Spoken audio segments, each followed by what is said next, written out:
delighted to welcome my guest, Madhu Magadi. Welcome to the videocast. Thank you. Appreciate it. I understand that you are the managing director for consulting to global banks for Yes. NTT DATA. That's correct.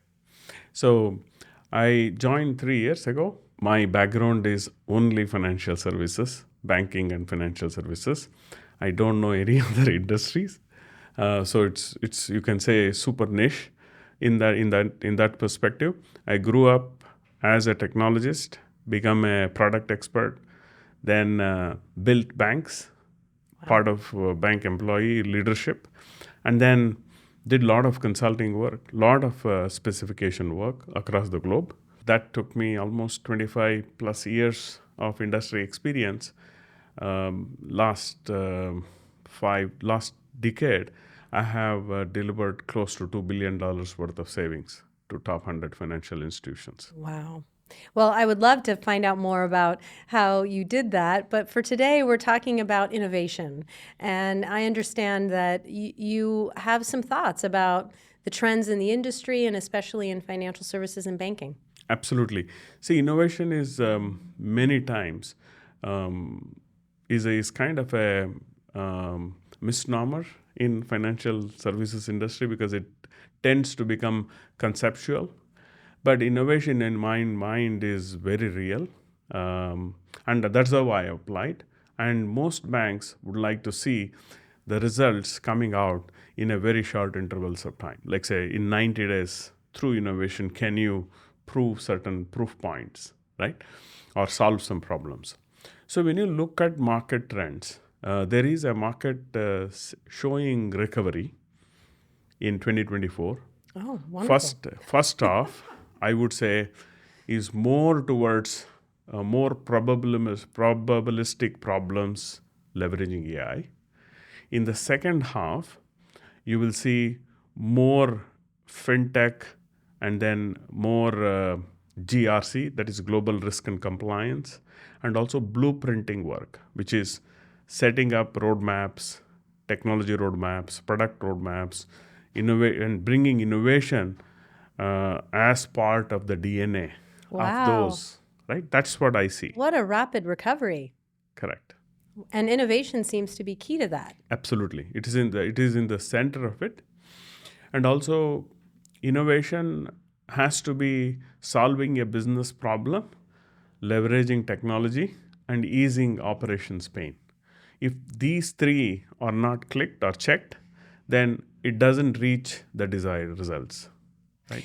So tell me, when you on the topic of diversity and the way that diversity of thoughts and varied perspectives add to innovation, and I understand you have some examples Absolutely. from global banks that have done this well. Absolutely. I would say that if you look at it, the top investment bank CEO mandated that they will take any company to IPO if the one of the board member has to be women, diverse leader. Wow. So that is a very tough stand for a financial institution, right? So now when you do that at a board level, now you have an inclusion, you have a diversity. The reason for that is homogeneous groups tend to miss the market and also tend to not gauge the risks associated with it. Whereas a diverse set of leaders can cover that and give a different new perspective and also have a much larger market opportunities to go after. So this was one of the examples I felt was table stakes, right?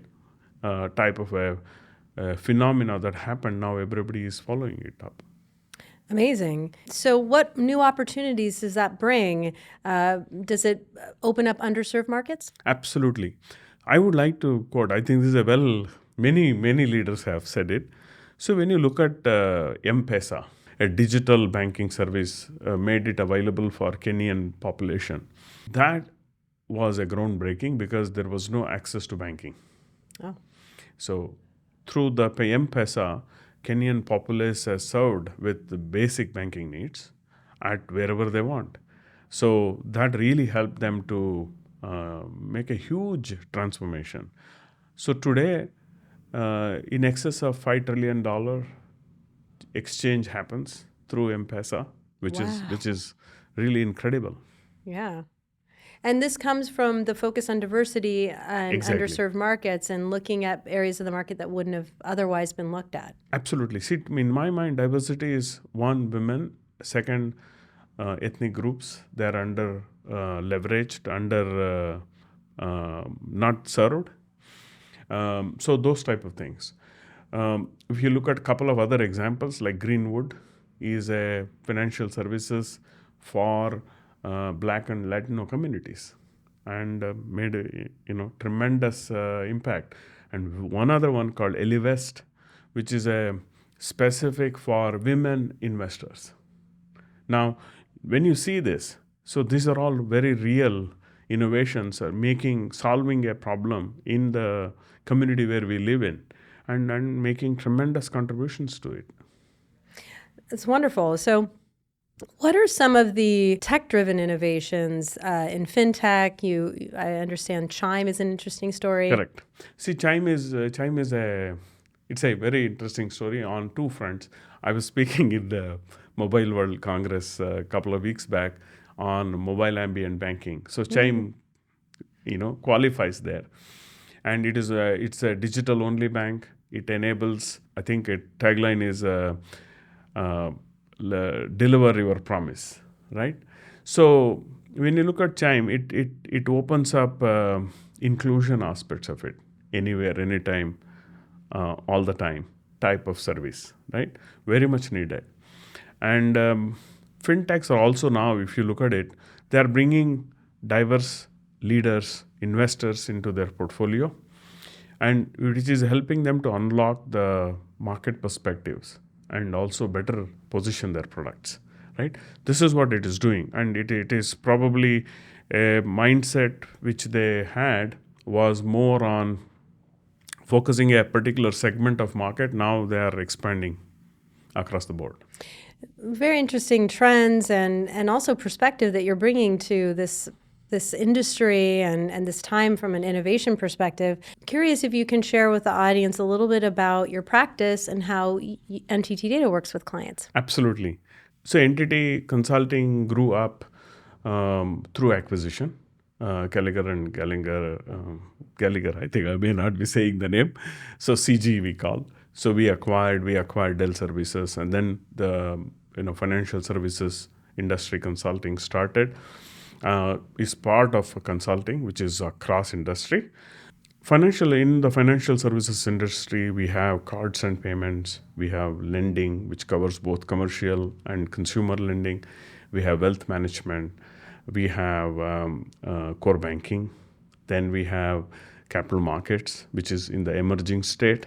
Then we have horizontals like my practice, which is enterprise architecture, and data and intelligent automation. So we form the three things which aligns to the brand image or the brand positioning of entity. So client first, consulting led, digitally enabled, deliver operations, right, or execution. So when you look at it, consulting becomes the glue factor. So not only you understand business, you understand regulations, you understand technology, you kind of stitch it together in a way that you solve a client's problem in terms of number of years, in terms of very short intervals. In 90 days, what can I deliver? Right? How should I structure the programs? How do I future proof the investments? Right? How do I bring operations on cloud, move complex workloads to cloud to maximize the client's investments, right? Some of these perspectives we drive, and every practice has a set of offering, starting from assessment to blueprint to roadmap to deep domain expertise in that industry. So I think my group cuts across and helps them to do the strategic alignment, road mapping, blueprinting, and then also get into specific technology advisory. What is a good platform? Should they choose a platform versus be a neutral have graceful entry and exits. So these are all some of the problems that we solve. And it sounds like very timely at the moment as you imagine some key blueprinting sessions getting kicked off to innovate to come out of this sort of dip in the economy. Correct. Well, it's been wonderful to have you on the show. Thank you so much, Madhu. Yeah, glad to be here. And thank you for the opportunity. Really enjoyed. Great questions. And this ambience is first time I'm seeing it. So thank you so much. Really appreciate it. And great to be here and would like to come back whenever there is the Wonderful, next Madhu. opportunity. Thank you so much.